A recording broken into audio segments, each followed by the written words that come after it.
ഞാൻ ഫൈബ്രോമയാൾജിയെ പറ്റിയാണ് പറയാൻ പോകുന്നത്. ഇപ്പോൾ എല്ലാവർക്കും വളരെയധികം കൂടി വരികയും പ്രത്യേകിച്ച് ചികിത്സകളൊന്നുമില്ല എന്ന് പറയുന്ന ഒരു രോഗമായി മാറിയേക്കാണ് ഫൈബ്രോമയാൾജിയ. അപ്പം നമുക്ക് ഫൈബ്രോമയാൾജിയയുടെ മീനിങ് നോക്കാം. ഫൈബ്രോ എന്ന് വെച്ചാൽ കട്ടി കൂടിയ ഫൈബ്രസ് ആയിട്ടുള്ള ടിഷ്യൂസിന് പറയുന്നതാണ്. മയോ എന്ന് പറഞ്ഞാൽ മസിലിനെ റിലേറ്റ് ചെയ്തുള്ള എല്ലാത്തിനും മയോ എന്ന് പറയും. ആൾജിയ എന്ന് വെച്ചാൽ വേദന. അപ്പം പേര് വളരെ സിമ്പിളാണ്. മസിലിൻ്റെ ഒരു പെയിൻ അല്ലെങ്കിൽ ദേഹത്ത് മൊത്തം ഉള്ള ഒരു വേദന. അപ്പോൾ അതിൻ്റെ കാരണങ്ങൾ എന്താണെന്ന് നോക്കാം. അപ്പോൾ ലക്ഷണങ്ങൾ എന്താണ്? ദേഹം മൊത്തം വേദന. ദേഹം മൊത്തം എന്ന് വെച്ചാൽ എല്ലാം, തലവേദന, എല്ലാം. അവർക്ക് വേദന ഇല്ലാത്ത സ്ഥലം കാണത്തില്ല. ചിലപ്പോൾ തൊടുമ്പോൾ വേദന കാണും, അല്ലെങ്കിൽ അല്ലാത്ത വേദന മസിലിനോ ജോയിൻസിനോ ഒക്കെ ആയിരിക്കും കൂടുതൽ വേദന. പിന്നെ ഇതിന് മിക്കവർക്കും ഒരു മാനസിക പ്രശ്നവും കൂടെ ഇതുമായിട്ട് റിലേറ്റ് ചെയ്ത് വരാറുണ്ട്. മാനസിക പ്രശ്നം എന്ന് വെച്ചാൽ ചെറിയ രീതിയിലുള്ള ആങ്സൈറ്റിയോ ഡിപ്രഷനോ, അങ്ങനത്തെ ടെൻഷൻ, ഡിപ്രഷൻ പോലെയുള്ള കാര്യങ്ങൾ. പക്ഷെ ഇതെങ്ങനെ ഒരു മാറാരോഗമായത്? അപ്പോൾ ആദ്യം തന്നെ നമ്മുടെ ശരീരത്ത് എങ്ങനെയാണ് ഈ നീര് വരുന്നത്, ഒരു ഇൻഫ്ലമേഷൻ എങ്ങനെ വരുന്നത് എന്ന് നോക്കാം. അപ്പോൾ അത് പെട്ടെന്ന് മനസ്സിലാവണമെങ്കിൽ നമ്മുടെ ശരീരത്ത് ഒരു ക്ഷതം ഉണ്ടാവുകയാണ്, നിങ്ങളുടെ കാലൊരു ഭാഗത്ത് ഇടിക്കുകയാണെങ്കിൽ അവിടെ എന്തൊക്കെ സംഭവിക്കും?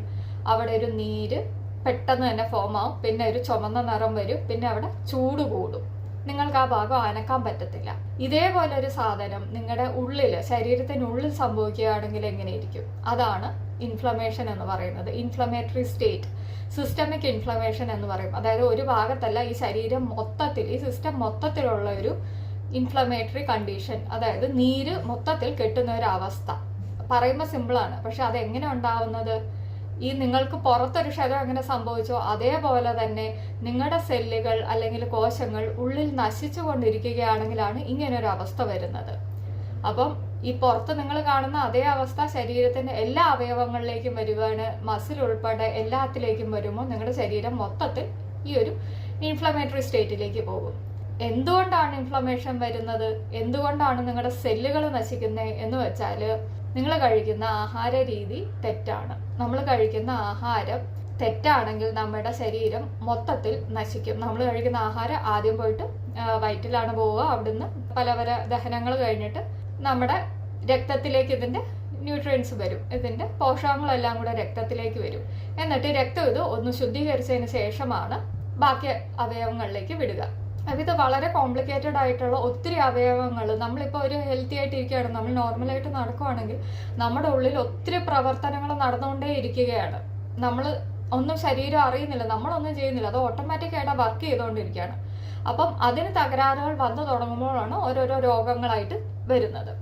പ്രധാനമായിട്ട് നമ്മുടെ ലിവർ, ഇപ്പോൾ അറിയാമല്ലോ എല്ലാവരുടെയും ലിവർ പ്രശ്നത്തിലാണ്. ഫാറ്റി ലിവർ ഗ്രേഡ് 1 എന്ന് പറയുമ്പോൾ ആരും ഗൗരവം തന്നെ കാണിക്കുന്നില്ല. കാരണം അതെന്തോ എൻ്റെ ഒരു തുടക്കം മാത്രമാണ്, ഒരു രോഗത്തിൻ്റെ തുടക്കം മാത്രമാണ് എന്നുള്ളൊരു ചിന്താഗതിയാണ്. അതാണ് നമ്മൾ ആദ്യം മാറ്റേണ്ടത്. നമ്മൾക്ക് ഒരു ടെസ്റ്റിൽ കിട്ടുന്നതിന് മുമ്പ്, എത്രയോ കാലം മുമ്പ് തന്നെ ശരീരം ലക്ഷണങ്ങൾ കാണിക്കും. നമ്മൾ ആ സമയത്തൊന്നും ഗൗരവമായിട്ട് എടുക്കത്തില്ല. എന്തെങ്കിലുമൊക്കെ ചെറിയ മരുന്നുകളും ഒറ്റമൂലികളും ഒക്കെ ചെയ്ത് അതിനെ ഇങ്ങനെ കൊണ്ടുപോയിക്കൊണ്ടിരിക്കും. നിങ്ങൾ ആ കാരണം വരാനുള്ള, ആ രോഗം വരാനുള്ള മൂലകാരണവും മാറ്റുന്നില്ല. അപ്പോൾ എന്ത് അസുഖവും തുടങ്ങുന്നത് നമ്മുടെ ആഹാരത്തിൽ നിന്നാണെന്ന് ആദ്യം അക്സെപ്റ്റ് ചെയ്യുക. പിന്നീടാണ് മനസ്സ് വരുന്നത്.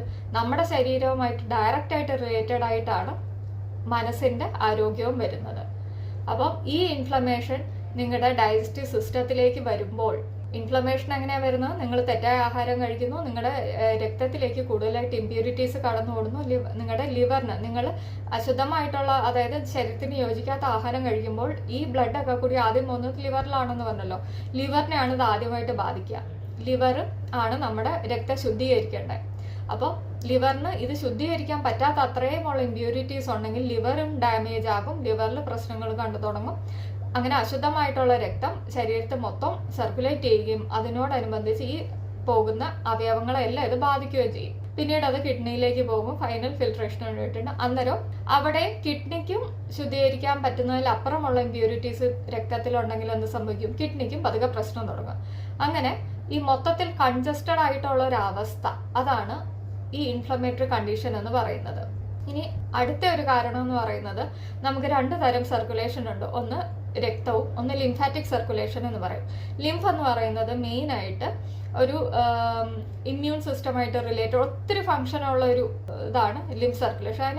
അതിലൂടെ സർക്കുലേറ്റ് ചെയ്യുന്ന ഫ്ലൂയിഡിന് പ്രത്യേകിച്ച് കളറൊന്നുമില്ല, നമ്മുടെ ഈ രക്തത്തിൻ്റെ തന്നെ ഒരു ഭാഗമാണ്. രക്തത്തിലേക്കുള്ള രക്തം മെയിനായിട്ട് രക്തം എന്നല്ല നമ്മുടെ സെല്ലുകൾ, നമ്മുടെ കോശങ്ങളെല്ലാം അതിൻ്റെ വേസ്റ്റ് പ്രോഡക്ട്സ് ഇടുന്നത് ഈ ലിംഫിലേക്കായിരിക്കും. പിന്നെ ശരീരത്തിന് വേണ്ട പോഷകങ്ങളും ഈ ലിംഫ് വഴി തന്നെയാണ് സർക്കുലേറ്റ് ചെയ്യുന്നത്. മെയിനായിട്ട് നമ്മുടെ ഇമ്മ്യൂൺ സെൽസ് സർക്കുലേറ്റ് ചെയ്തുകൊണ്ടിരിക്കുന്നത് ശരീരം മൊത്തത്തിൽ ഇങ്ങനെ. അതായത് ഇമ്മ്യൂൺ സിസ്റ്റം എന്ന് പറയുന്നത് വളരെ കോംപ്ലിക്കേറ്റഡ് ആയിട്ടുള്ള ഒരു സിസ്റ്റമാണ്. അത് എപ്പോഴും ഇങ്ങനെ പല പല സെല്ലുകളെ ഉണ്ടാക്കി ഇങ്ങനെ സർക്കുലേറ്റ് ചെയ്തുകൊണ്ടേയിരിക്കും. എവിടെ പ്രശ്നമുണ്ടോ അതിനെ പരിഹരിക്കുക. അതായത് ഇപ്പോൾ സെല്ല് ഡാമേജ് ഉണ്ടായി, ഒരു സെല്ല് നശിച്ചു, അതിൻ്റെ ആയുസ് കഴിഞ്ഞു, അത് നശിച്ചെങ്കിൽ ആ സെല്ലിനെ എടുത്ത് മാറ്റുക.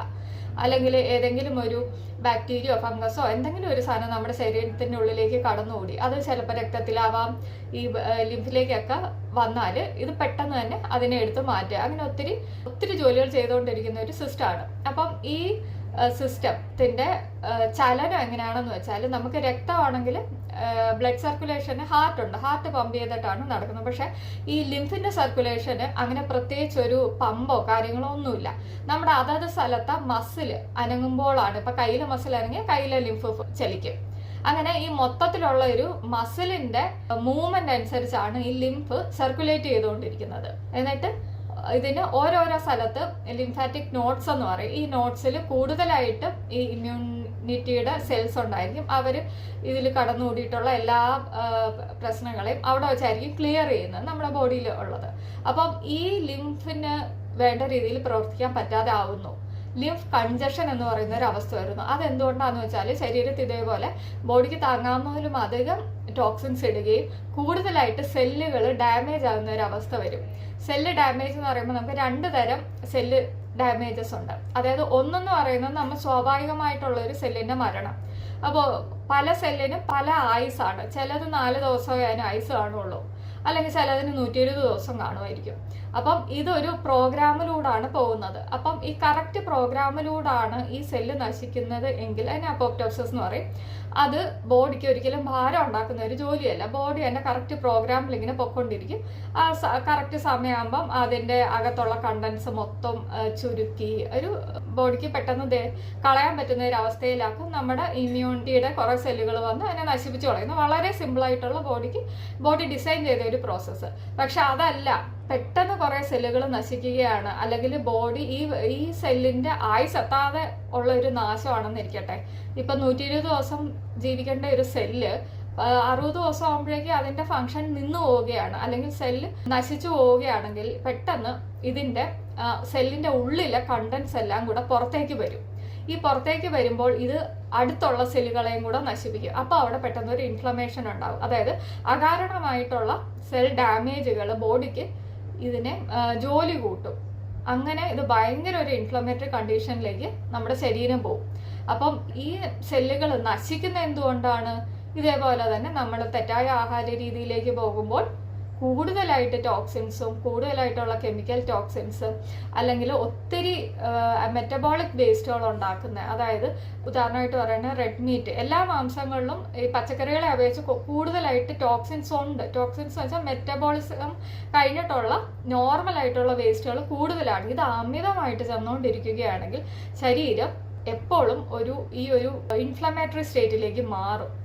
കാരണം അവിടെ ഒരു റിപ്പയറിങ് നടന്നുകൊണ്ടിരിക്കുകയാണ്. നമ്മളുടെ സെല്ലുകളിനെ എപ്പോഴും നശിച്ചുകൊണ്ടിരിക്കുന്ന സെല്ലുകളെ ഇങ്ങനെ റിപ്പയർ ചെയ്യേണ്ട ഒരു അവസ്ഥ വരും.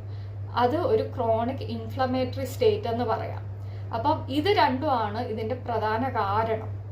പിന്നെ നമ്മൾക്ക് ദഹിക്കാൻ ഇപ്പം സ്വാഭാവികമായിട്ടും ഇങ്ങനെ ഇത്രയും പ്രശ്നം വരുമ്പോൾ നമ്മുടെ ദഹനശക്തി ഓരോ ദിവസം കുറഞ്ഞുകൊണ്ടിരിക്കും.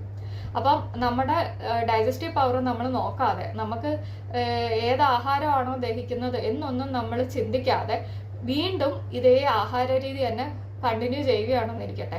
അപ്പം പിന്നീട് നമ്മൾ ചിലപ്പോൾ നല്ല ആഹാരമായിരിക്കും, അത് ചെന്നാൽ പോലും ശരീരത്തിന് ദഹിപ്പിക്കാൻ പറ്റാത്തൊരവസ്ഥ വരും. ആ അവസ്ഥ വരുമ്പോഴേക്ക് വീണ്ടും ഇതൊരു കൺജഷനിലേക്ക് ഫുള്ളായിട്ടുള്ള ഒരു എല്ലാ അവയവങ്ങളും ഒരു പ്രവർത്തിക്കാൻ പറ്റാത്ത ഒരു അവസ്ഥയിലേക്ക് പോകും. അപ്പം ഇതാണ് ഫൈബ്രോമയാൾജിയ. ഫൈബ്രോമയാൾജിയ എന്ന് പറയുമ്പോൾ ഒരു ഇൻഫ്ലമേറ്ററി സ്റ്റേറ്റ് ആണ്. ശരീരം മൊത്തത്തിലുള്ള ഒരു ഇൻഫ്ലമേഷനാണ്. ഇൻഫ്ലമേഷൻ്റെ പ്രധാന കാരണമാണ് ഞാൻ പറഞ്ഞത്. അപ്പം നിങ്ങൾ എന്താ ചെയ്യേണ്ടതെന്ന് വെച്ചാൽ ആഹാര രീതി മാറ്റുക. ആദ്യം ഞാൻ അക്സെപ്റ്റ് ചെയ്യുക, ഇപ്പം ഞാൻ പൊക്കോണ്ടിരിക്കുന്ന ഒരു രീതിയിൽ എന്തോ തെറ്റുണ്ടെന്നുള്ളത് അക്സെപ്റ്റ് ചെയ്യുക. എന്നിട്ട് അത് പതുക്കെ മാറ്റുക. മാറ്റിയിട്ട് കൂടുതലായിട്ടും ഹെൽത്തി ആയിട്ടുള്ള ആഹാരങ്ങൾ കഴിക്കുക. ഈ ഒത്തിരി വേദന എടുത്തിരിക്കുന്ന ഇതിൽ നിങ്ങൾക്ക് ഫ്രൂട്ട്സ് പോലും കഴിക്കാൻ പറ്റത്തില്ല. അപ്പോൾ ആദ്യം ഫ്രൂട്ട്സ് ഒന്നും കഴിക്കേണ്ട, വേവിച്ച ആഹാരങ്ങൾ കൂടുതലായിട്ട്, പച്ചക്കറികളൊക്കെ നന്നായിട്ട് കഴിക്കുക, നന്നായിട്ട് വെള്ളം കുടിക്കണം, എക്സസൈസും ചെയ്യണം. എക്സസൈസ് എന്ന് പറയുമ്പോൾ ഭയങ്കരമായിട്ട് പെട്ടെന്ന് എക്സസൈസ് ചെയ്താൽ നിങ്ങൾക്ക് വേദന കൂടും. അപ്പം നിങ്ങളുടെ ശരീരത്തിന് എത്ര പറ്റുമോ, നിങ്ങൾക്ക് ഒരു ദിവസം 5 അടിയെ നടക്കാൻ പറ്റുന്നുള്ളെങ്കിൽ അത്രയും നടക്കാവൂ.